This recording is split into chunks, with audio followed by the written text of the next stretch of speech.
What's up, guys? This is Brandon. Hi, I'm Jade. Good day, this is Kyle, and we've got some source info for you guys. Let's jump straight into it. Yes, welcome to the second episode of the FPL Source. We have categorized the first 10 fixtures for every team, and we have gotten some insight into which teams to be targeting for the first 5 game weeks and the first 10 game weeks. So let's get into it. First 5 game weeks. We're going to be uploading this graphic to our social media. So if you guys want to have a look at it, then yeah, you can find it on our Twitter or our Instagram. And Facebook. And Facebook. Yes, sorry.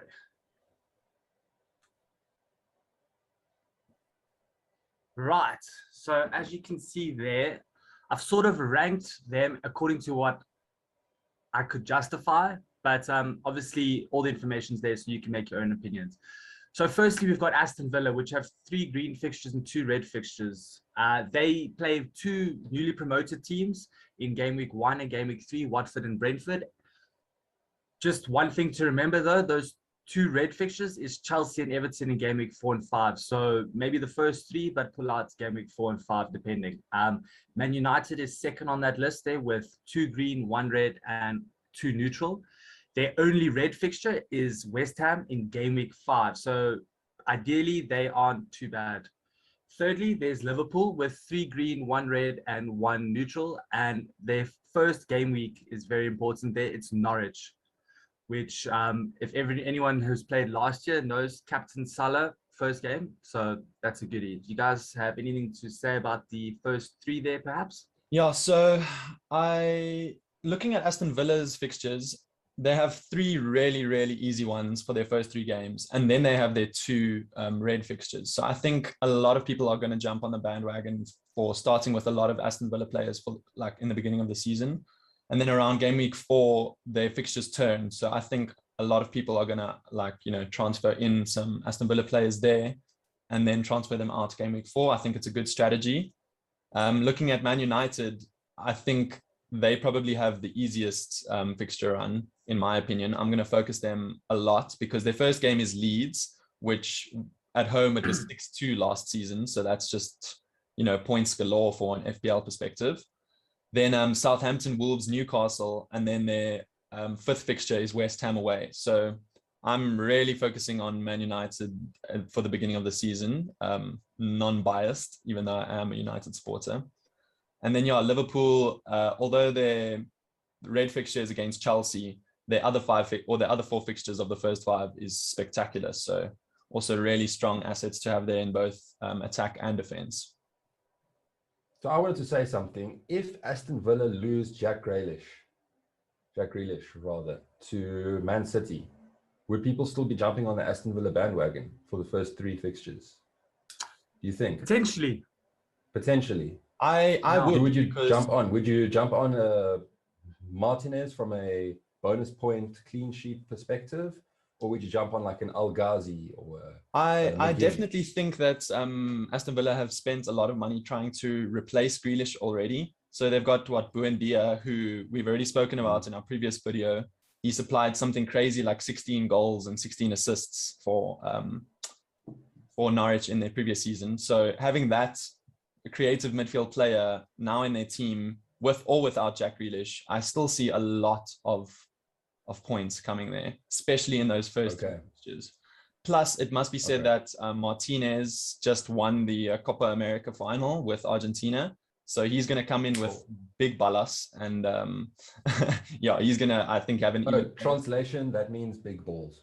He's going to have an even... Yeah, no, I agree there. I mean, even Al Ghazi seems to pull through even with Grealish. So the combination of having Buendia and Al Ghazi, I think it might be good for Aston Villa. I don't think they're going to miss out too much. And Watkins is obviously a pretty decent striker anyway. So yeah, he's getting his feet. He's finding his feet. Exactly. All right. So moving on then. So then 4th there, I've got Manchester City with 2 green, 1 red, 2 neutral. Their 1 red is the first game week, which is Tottenham. So considering their next 4 fixtures, which is Norwich, Arsenal, Leicester, and Southampton, not a bad option there either.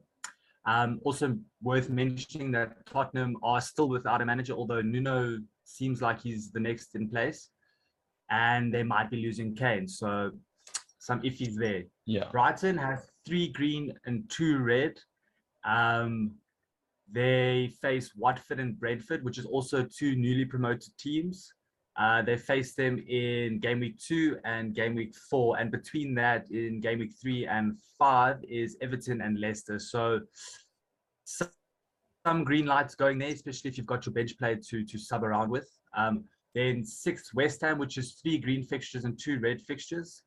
That would be Newcastle, Leicester, Crystal Palace, Southampton, and Man United. So Newcastle, Crystal Palace, Southampton, definitely worth getting a West Ham play, especially with the form they had last season. Although I know Jesse Lingard is no longer in the team. I think he's officially back at United. Still to find out if he's going to be loaned out again, but I don't think so after the season he had. Do you guys have anything to mention about those 3? Yeah, I don't think, first of all, Jesse Lingard's going to get any game time at Manchester United. So I think it makes perfect sense for him to go to West Ham or Crystal Palace or some kind of mid-tier team. I'm not saying West Ham is a mid-tier team, not anymore, but he fit really well into the whole team dynamic, especially linking up with Antonio really nicely. I agree with you there. I think he would be suited going to another team, but yeah, that's up for the clubs to decide. Yeah, I will say just on the Brighton, because they don't have any neutral games. They've either got 3 really good ones or 2 really bad ones. So my first thoughts there are to get a Brighton defender, like maybe some Tariq Lamptey or something like that. And then if you have a strong bench that you can rotate, I know a lot of people have like their back 4 or 5 rotates for every game. So that's what I would be thinking immediately. Like, get a Brighton defender, play him in the first 2 games and the 4th game, and just sit him on your bench for the 3rd and the 5th game. It seems simple to me, but obviously, yeah. So Tariq Lamptey or a Dunk, maybe. Yeah, with Lamptey and potentially Daniel James might be moving there. I know Brighton are interested with Daniel James from Man United. He is a right wing naturally, but he did play a bit of left wing for Wales. So whether they play in the opposite end of Lamptey or with Lamptey, just imagine that pace on the counter attack. I'm just thinking for Brighton, they are known to have like creativity, but lack in finishing. Like Trossard, for example, he's so creative, he's so good, but he cannot finish to save his life. So I feel like that's exactly started on Maupay. Yeah, and Maupay. So that's exactly what Dan James is, in my opinion. Like watching him at Man United, he has really good pace. He can cross the ball, but in front of goal, he's not clinical. So I don't know if it's actually going to be a good idea for Brighton to get him, add him to the team, because he's just going to add more to their problem. So it's an interesting one there. It is. I think they should focus a natural striker 100% as well. Right, so moving on then. So we're going to Everton, which have 2 green and 3 neutral and no red fixtures. Everton is worth mentioning that even leading in the first 10 game weeks, this carries on. So they are definitely a team to look out in purchasing players for the long term. Definitely got the fixtures to suit it. Arsenal, they're at 8th with 3 green, 2 red. Game week 2 and 3 is really bad though, so just be careful. Game week 1 is Brentford, game week 4 is Norwich. So between those 2 reds, which is Chelsea and Manchester City, they've got the 2 newly promoted teams. So that's a risk. Either you're subbing him out after game week 1 and subbing him back in for game week 4, or transfers. That's worth mentioning. Watford is a punt, newly promoted team, but they've got 3 green fixtures, 1 red and 1 neutral. That would be Aston Villa, Brighton, Tottenham, Wolves, and Norwich. Okay. So not too bad, worth taking a punt on, especially if you're looking at defense. Like we mentioned in our last episode, Watford had a decent defensive record. Rose is in that team for 4.5, not bad. And then lastly there, Brentford with 2 green and 3 neutral and no reds, also worth a punt there. It's worth mentioning they play Arsenal first game, Crystal Palace, Aston Villa, Brighton, and Wolves. No reds to be found, so looking at they play Arsenal at that scoring in those first 5 games. Okay, cool. Oh yeah, you're right, and that Arsenal isn't classified as a red fixture for them. It's a neutral. Surprising. Yeah, I don't dispute that at all. I'm sure some Arsenal fans are going to disagree.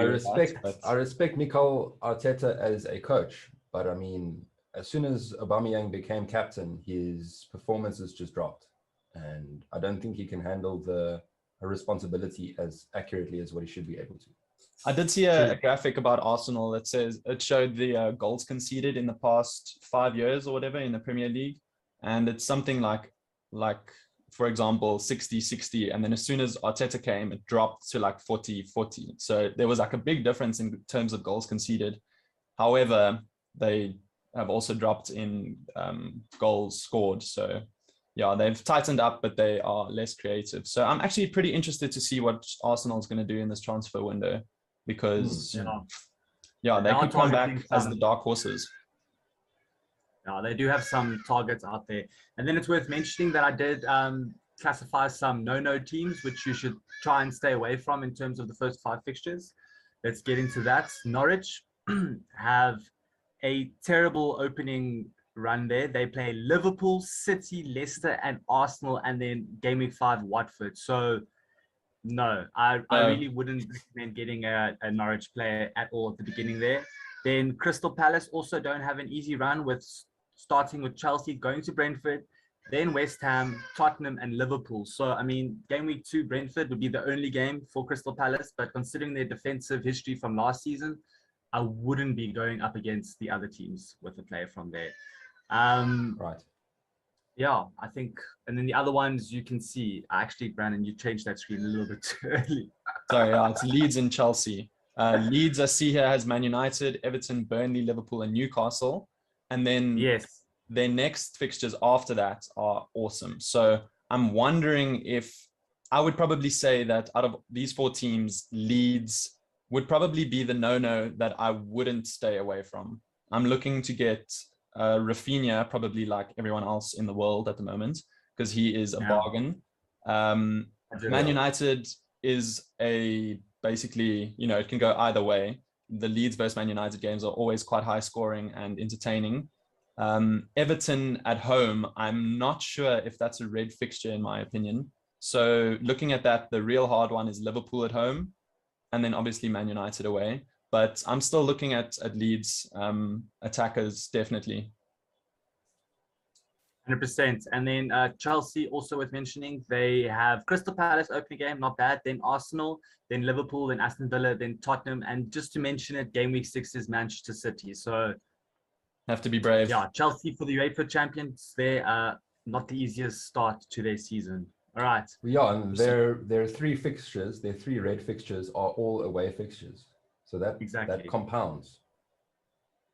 It definitely does. So yeah, that would be our first 5 fixtures then. Moving on to the first 10 fixtures, which was a little bit more tricky to rank and organize, but we did our best. So to start this off, Everton, with only 1 red fixture throughout the first 10 fixtures in game week 7 versus Manchester United, with 4 green, 1 red, 5 neutral, seem to be the team to be targeting in terms of your Calvert-Lewin. Maybe some defense there if you're interested, if you're needing some support. But yeah, Everton seem to have the best start to the season by anyone by far. Then Arsenal with 5 green, 2 red, and 3 neutral. Their only reds is game week 2. Obviously, I mentioned it. So they're in the first 5 fixtures, but after then, they actually have a really decent run of fixtures, starting from game week 4 with Norwich and ending game week 10 with Leicester. Should be quite interesting to see how Arteta goes about that. And then Watford with a huge punt here. 5 green, 2 red, and 3 neutral. And their only reds are game week 3, Tottenham, and game week 8, Liverpool. So they've got a big run of fixtures from game week 4 to 7 where you can most definitely make use of your Watford player. You guys got anything to mention about those first 3 so far?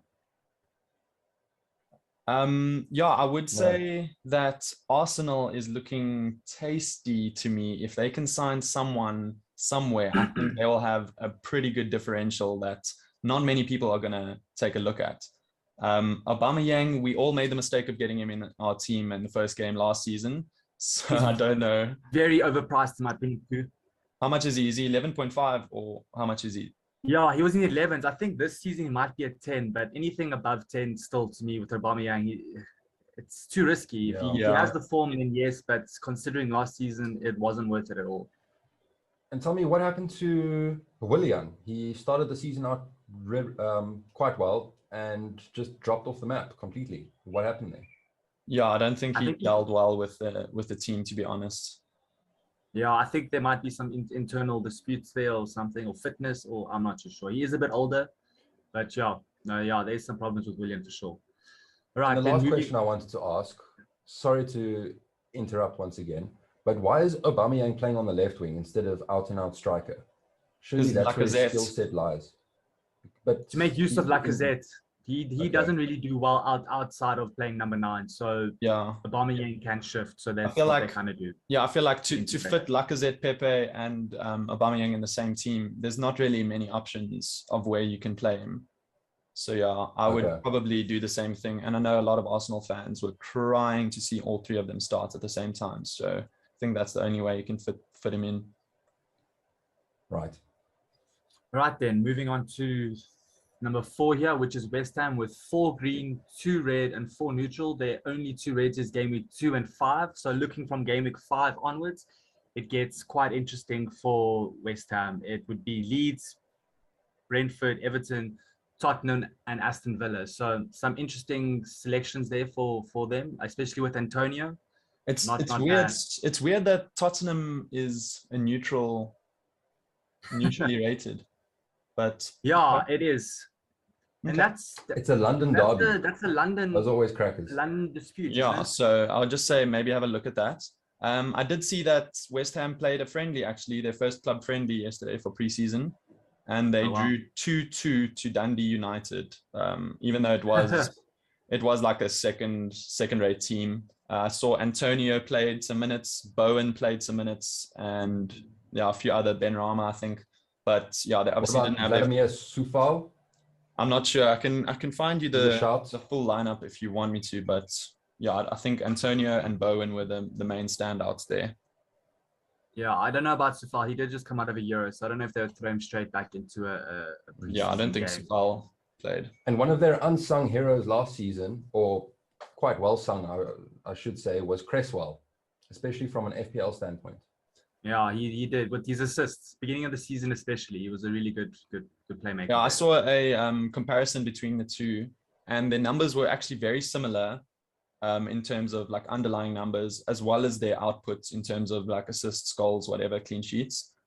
Although Cresswell was one of the highest scoring defenders last year, Sufal was not far behind, and he's 0.5 cheaper. So a lot of people are actually considering Sufal over Cresswell this year. So it's going to be interesting to see the teams selected by percentages or whatever for those two. It'll be like the Trent versus Robertson of West Ham. That's true. That's very true, and especially considering Sufal came back from Euros and he had a good Euros, it actually might, yeah, it could be very interesting, to be honest. All right, then Wolves there with 4 green, 2 red, and 4 neutral. Their only 2 reds is game week 3 and 10. So a huge span from game week 4 to 9, where you could potentially get some good running. Jimmy should be back, hopefully. Who's We're still a bit unsure about who's that. their manager now? That's Nuno's gone. I don't think they've mentioned that at this particular moment. I think they did get a Spanish guy or another Portuguese guy. I don't think I haven't been following too much. Yeah. But yeah, I mean, considering their fixtures, it doesn't look too bad for them. If Jimmy's back, Yeah. this is going to be a really good test for him to see him, try to get back into our teams, because he was basically a stick in our teams for the whole of the season before he got injured. So exactly. Yeah, I'm like one of Jimmy's biggest fans. So I do want him to do well, but I also want them to like add some reinforcements at the back, because I don't think he's got much creativity behind him at the moment. So Wolves have appointed former Benfica boss Bruno Lage as their head coach. Yes. So that's going to be interesting. Keeping it in the Portuguese gentleman. Yeah. All right, and then there at number 6 is Newcastle with 3 green, 2 red, and 5 neutral. Their only 2 red fixtures is game week 4 and 10, Man United, Chelsea. So as well, a nice big run of fixtures from game week 5 onwards. Should be quite interesting. Newcastle, remember, still have Callum Wilson, some good striker force there at 6.5. So worth having a look at. Only 6.5 again this season. Yo. Yeah, but it is worth mentioning that they don't have the lone player from Arsenal, Willock, who seemed to Oh, turn their season around towards the end. I mean, what, 6 goals in 6 games or something it was that he had? yeah, right at the end Yeah, of the season. yeah. What I don't like Right. about what I don't like about Steve Bruce's play style is that 10 men are just sitting behind the ball constantly and their striker is in no man's land, basically. So poor Callum is just standing on the other side of the pitch, waiting for the ball that never comes. Sort of, but they Yeah, do have Amaran that's sort of supposed to be the in-between and player, but Saint yeah, he does Maximum. a hell of a lot of running. And yeah, But Yeah, Saint Source Maximum, but oh yeah, and he Source was injured Max for half the season. But like you can immediately see the difference as soon as he comes when into he that plays. team. So we'll have to just keep an eye on that because if they don't add any, also don't add creative reinforcements, no matter how good their fixtures are, I'm not gonna go there. All right. All right, then moving on then. Burnley with 4 green, 2 red, and 4 neutral. Their 2 red fixtures is game week 2 and 8. Liverpool City, so those are big no-nos in my opinion, but still game week 3 to 7, 9 and 10 all look half decent. So definitely worth having a look at. Who was performing at Burnley? It was their striker, Wood. Yeah, Had a decent season last year. Vidra as well. Vidra, yeah. I'm yeah. not sure looking at Burnley's fixtures to be honest. They're from game week 2 until game week 8, they have 1 green fixture. So that I wouldn't be looking at the attack because I don't know why, but I'm just not convinced by Burnley attack. I know Chris Wood is a lord, but he hasn't done They're enough very to get him in old-fashioned that with team. it. They target their attacks based off corners and set plays, to be honest. So I Exactly. mean, Leeds, Everton, Arsenal, Leicester don't really have good defensive set play tactics. So it kind of falls into the hands. They play very old-fashioned, Burnley. Somehow he stayed in this league for as long as he had without getting enough reinforcements. So credit has to go That's what I in that wanted to direction. say. Sean Dyche deserves a lot of credit for his No, resilience definitely. in keeping Burnley in the Premier League. Definitely. Yeah, The only thing is like when you want someone in your team, you want to enjoy watching them. You want that true. thrill of seeing them dribble people and create things and do saucy stuff. But Mm. I don't see that. I don't feel that from Burnley. Having a Burnley striker to me is the most boring spot you can fill. Obviously, Burnley defense is more well known, but looking at those Liverpool, Leeds, Everton, Arsenal, Leicester, Man City, Wouldn't you want to? I'm staying away in my opinion. Yeah, it is tricky. I mean, that's the thing. Burnley's football isn't pretty, it isn't glamorous, but it gets the job done. That's I guess their They motto. always find a way to surprise us, and they always have people that are consistently scoring a lot. So yeah, we Exactly. might talk about this again 5 weeks in, and I might concede that I've made a Some mistake. words. For now, I'm going for funner players than Burnley strikers. Fair, yeah. Okay, then moving on then. For number 8, there's Leeds, 6 green, 3 red, and 1 neutral, and all 3 reds are played by game week 4. So game week 5 onwards, looking at with Leeds, Newcastle, West Ham, Watford, Southampton, Wolves, and Norwich. 5 of those are green. West Ham being a neutral. Leeds definitely look like a targeting force after game week 4. I mean, even like you mentioned, for the first 5, they were still an option, but most definitely after game week 4. I mean, Rafinha, if their striker Bam Bam is on it again, it could be interesting to see how many Leeds players people pull Yeah, from there. Although they did lose Zach Harrison, worth mentioning. yeah, I feel like Leeds and Everton are good, really good long-term picks. They might seem a little bit sus in the first 5 game weeks, but I think if you can invest for the long term, maybe bench them for the hard games, I think they'll be really good investments. I think, after Aston Villa's fixtures turn in game week 3 or 4, I think a lot of people are going to jump from Aston Villa, To a Leeds or an Aston Villa Everton. players to Leeds players. Yeah. So yeah, something to just think That's about. true. And they are And similarly priced. So it's a good little exactly. flip flop. They're all in that budget medium sort of range. There's no real like primo players in either of those teams. And maybe the defense rises a little bit, but yeah, in terms of Rafinha, only 6.5, not bad. What I like about Leeds as well is that their coach isn't just a one-trick pony. Yeah. He has lots of different tactics that he can play. They can either go all out attack or they can keep their clean sheets it's instructed to do so. That's why they're a Premier League team. They're not like Sheffield that comes into the Premier League for one season, blows us all away, and then gets relegated. Because everyone figures them out. Trick ponies. Yeah, it's just so sad that Dallas is a midfielder though. But I mean, yeah, I get it. We got the benefits. Nice while it lasted. That was amazing. And then going on to Liverpool there, 6 green, 3 red, and 1 neutral.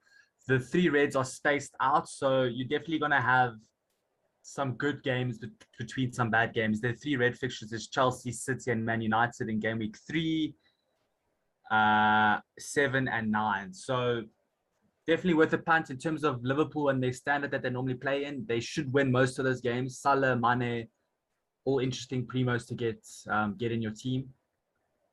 Then going to City there with 4 green, 3 red, and 3 neutral. The 3 reds are also spaced out, with game week 1 being Tottenham. Game week 6 and 7 though is Chelsea, Liverpool. So they do have a nice 4-week and 3-week run of fixtures. And City, while they won most of the games, they were the Premier League winners. Even those red fixtures shouldn't be too challenging for them, especially Tottenham first game. Managerless still. Kane potentially going. Yeah, no. Well, let's find out from the resident City supporter. Are you gonna have? Let's see what you've got to say.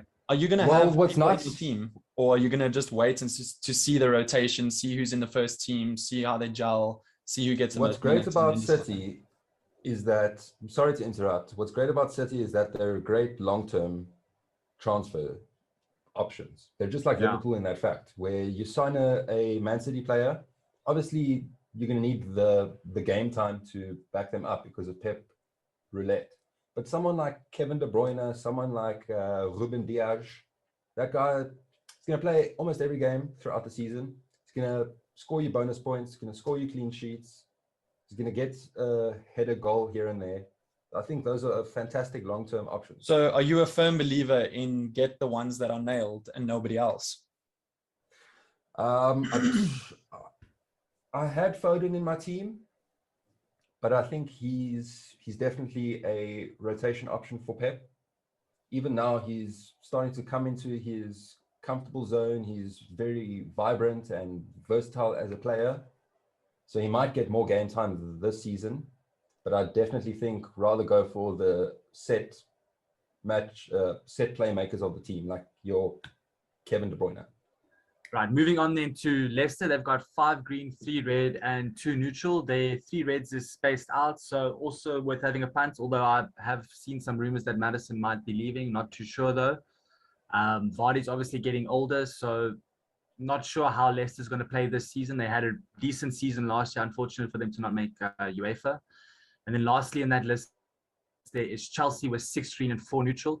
Their game week 7 to 10 is probably their most decent run of fixtures. So yeah, the tough start for the UEFA champions there, and it'll be interesting to see how they handle the start to their season.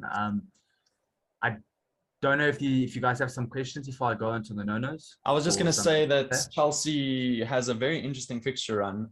They have 4 really hard games in their first 6, but then after that, it opens up to a sea of green. So I feel like the fixtures swing there will be pretty important and something to keep an eye on. I think in those first 4 games, you need to keep an eye on who in Chelsea is doing well, who's being played every minute. And then by the 5th week, if you can like swap your, for example, Aston Villa players or whoever else into your Chelsea players that are now going to be nailed on, I think that'll be a good idea, to be honest, because they are showing improvement.